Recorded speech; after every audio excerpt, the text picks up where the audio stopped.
accounts classes. Today I will discuss with you question of depreciation. Let's start. ये question है एक example depreciation का जो आज हम लोग देखेंगे।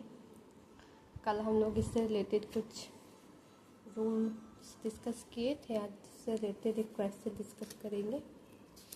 कल हम लोग रूल मेथड जो है डिस्कस किए थे, इसी के बेस पर आज हम लोग एक क्वेश्चन जो है वो डिस्कस करेंगे। अकाउंटिंग ट्रीटमेंट कल डिस्कस किए थे, आज एक क्वेश्चन जो है वो डिस्कस करेंगे।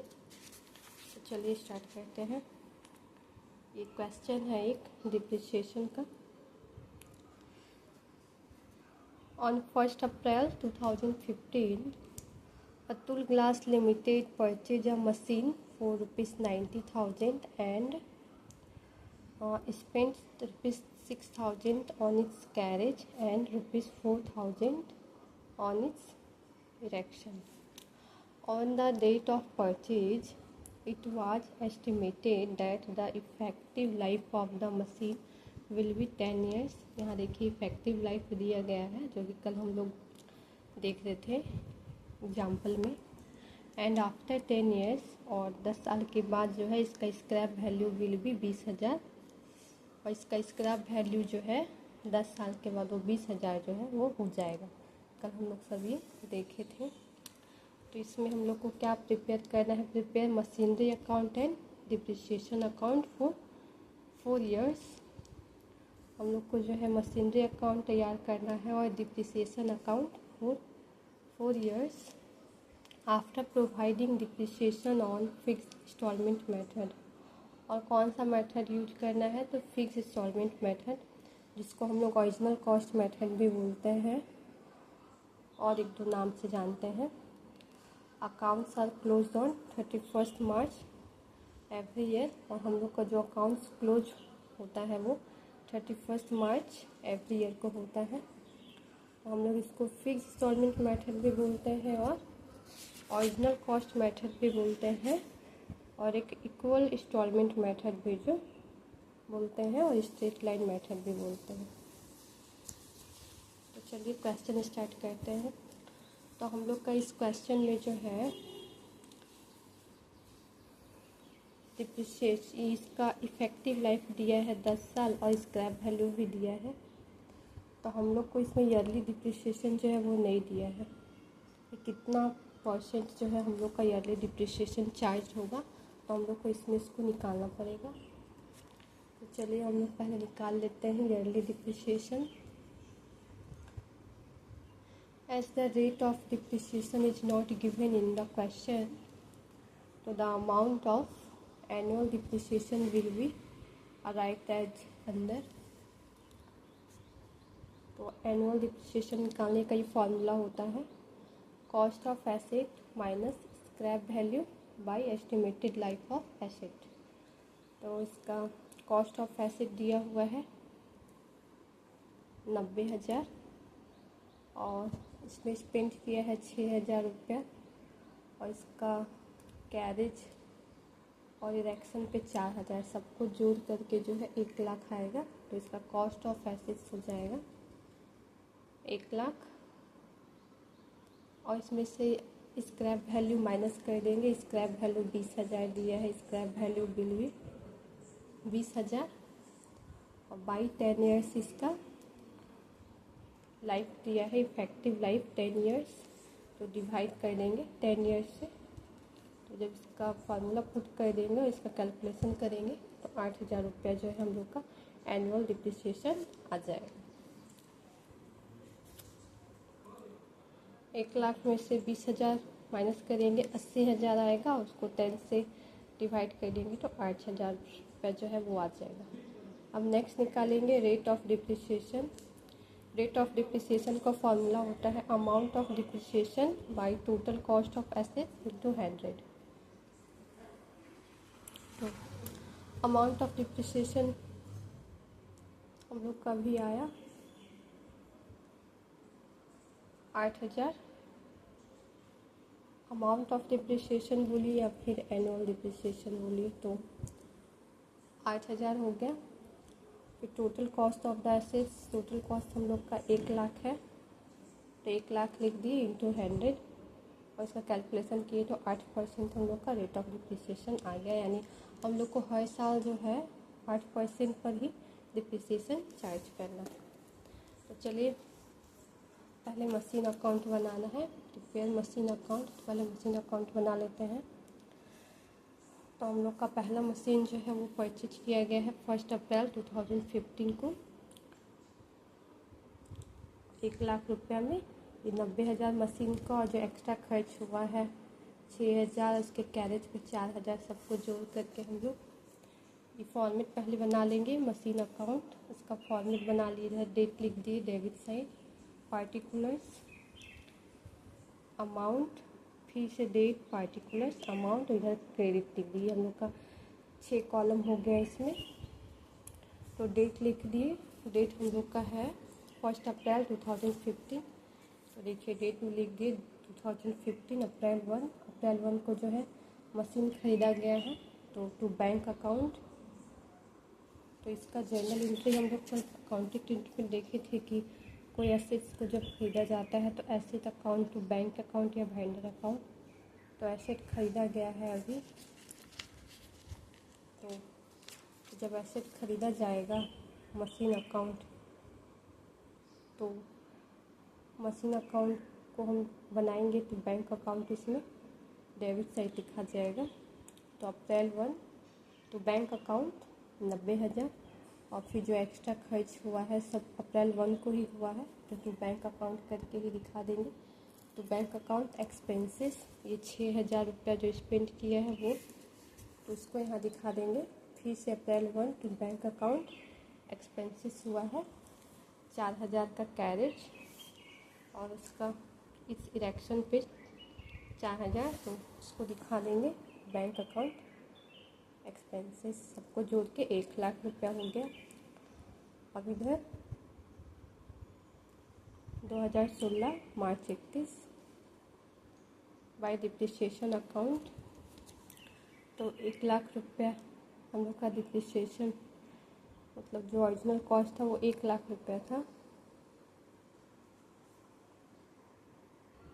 तो यहाँ पे लिख दिए 2016 हो जाएगा, 2015 के बाद 2016 अप्रैल 1, तो इसका अकाउंटिंग क्लोज हो रहा है मार्च 31 को फाइनेंशियल ईयर। तो इधर लिख देंगे बाय डिप्रिसिएशन अकाउंट। 8,000 जो ओरिजिनल कॉस्ट है उस पर डिप्रिसिएशन 8% हम लोग का निकला रेट ऑफ डिप्रिसिएशन। तो इसको चार्ज करेंगे तो यहाँ 8,000 आ जाएगा। जो बैलेंसिंग, अब इधर 1 लाख रुपये, इधर 8,000, तो जो बैलेंसिंग आएगा बाय मार्च 31 को बाय बैलेंस सीधी 92,000, इधर इक्वल हो गया। अब ये अमाउंट को हम लोग नेक्स्ट डे ट्रांसफ़र कर देंगे 2016 अप्रैल 1 टू बैलेंस BD 92,000। फिर से नेक्स्ट डे डिप्रिसिएशन चार्ज करेंगे क्योंकि यहाँ बोला गया है अब providing depreciation on fix installment method, prepare करना है डिप्रिसिएशन 4 ईयर्स के लिए, 4 साल के लिए बनाना है। तो ये अभी फर्स्ट ईयर हुआ तो हम लोग को 4 साल तक बनाना है। तो 2016 अप्रैल 1 ये वाला अमाउंट को इधर ट्रांसफ़र कर देंगे 92,000। फिर 2017 मार्च 31 बाय डिप्रिसिएशन अकाउंट, ये फिक्स इंस्टॉलमेंट मेथड है, तो हर साल जो है ओरिजिनल कॉस्ट पे ही चार्ज होगा। तो by depreciation account 8% on 1 lakh, फिर 8,000 आया। फिर जो बैलेंसिंग फिगर आ रहा है 84,000, तो दोनों तरफ इक्वल कर देंगे 92,000। फिर 2017 था, फिर 2017 अप्रैल 1 को ये ट्रांसफ़र हो जाएगा टू बैलेंस BD करके, ये 84,000 इधर आ जाएगा। नेक्स्ट फिर अब दूसरा 2018 March 31 by depreciation account 8% on 1 lakh, तो 8,000 फिर आया। फिर मार्च 31 बाय बैलेंस CD 76,000 हो गया। इधर 84,000 है, इधर 8,000 है, तो जो कमी है इसको इधर लिख देंगे बाय बैलेंस CD करके मार्च 31।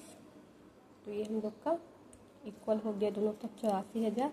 और ये जो मार्च 31 बाय बैलेंस CD है इसको हम लोग नेक्स्ट डे ट्रांसफ़र करेंगे 2018 अप्रैल 1 टू बैलेंस BD 76,000। अब 2018 के बाद 2019, ये हम लोग का चौथा ईयर आ गया। मार्च 31 फीस से लास्ट डिप्रिसिएशन चार्ज होगा by depreciation account 8% on 1 lakh, वो ओरिजिनल कॉस्ट पे ही चार्ज होता है 8,000। फिर मार्च 31 बाय बैलेंस CD, तो ये 8,000 है, इधर 76,000 है, तो जो कम है इतना 68,000 इसको लिख देंगे। मार्च 31 बाय बैलेंस CD इक्वल कर दिए दोनों सब डबल अंडरलाइन से। अब ये जो मार्च 31 बाय बैलेंस CD है, इसको नेक्स्ट ईयर 2019 था मार्च 31, तो नया फाइनेंशियल ईयर शुरू हो रहा है 2019 ही रहेगा, अप्रैल 1 हो जाएगा नेक्स्ट मंथ। तो बैलेंस BD 68,000। ये हम लोग का लास्ट बैलेंस आ गया मशीनरी अकाउंट। नेक्स्ट हम लोग बनाएंगे डिप्रिसिएशन अकाउंट फॉर 4 ईयर्स के लिए, 4 साल के लिए।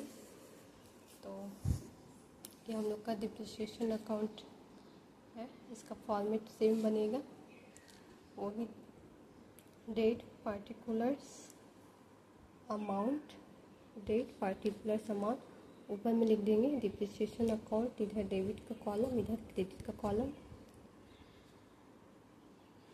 तो 2016 से जो है डिप्रिसिएशन चार्ज होना स्टार्ट हुआ है, 2016 मार्च 31 लिख देंगे। यहाँ देखिए 2016 से मार्च 31 डिप्रिसिएशन अकाउंट स्टार्ट हुआ है, इसी चीज़ को यहाँ से लिखेंगे 2016 मार्च 31 तो मशीन अकाउंट डिप्रिसिएशन कितना चार्ज हो रहा है, देखिए 8%। 2016 मार्च 31 को 8% 1 लाख रुपए पे, तो 8,000 आएगा। इसी चीज़ को हम लोग यहाँ पे लिखेंगे 2016 मार्च 31 पहला साल का डिप्रिसिएशन चार्ज हुआ, तो मशीन अकाउंट लिख देंगे, क्योंकि जब हम लोग मशीनरी अकाउंट बनाए थे इसके अंदर डिप्रिसिएशन चार्ज हुआ, तो डिप्रिसिएशन अकाउंट लिखे। उसी तरह जब डिप्रिसिएशन अकाउंट बनाएंगे तो इसके अंदर लिखेंगे मशीन अकाउंट 8,000। इसको सिंगल लाइन से क्लोज करेंगे। फिर इधर लिखेंगे 2016 मार्च 31, इसी अमाउंट को यहाँ पे प्रॉफिट एंड लॉस का क्रेडिट साइड में statement of profit and loss account 8,000। फिर ऐसे ही नेक्स्ट ईयर 2017 मार्च 31 तो मशीन अकाउंट फिर 8,000, इधर ही इसी अकाउंट को 2017 मार्च 31 by statement of profit and loss account 8,000। फिर नेक्स्ट ईयर 2018 मार्च 31 फिर टू मशीन अकाउंट 8,000। फिर ये क्रेडिट साइड में जो 2018 March 31 by statement of profit and loss account 8,000। अब लास्ट ईयर 2019 तो मशीनरी अकाउंट 8,000। फिर 2019 मार्च 31 by statement of profit and loss account 8,000। ये हम लोग का 4 साल का डिप्रिसिएशन का अमाउंट हम लोग यहाँ शो कर दिए, और इधर क्रेडिट साइड में statement of profit and loss account से लिखा दिए। यहाँ पे एक नोट है वो देख लेते हैं।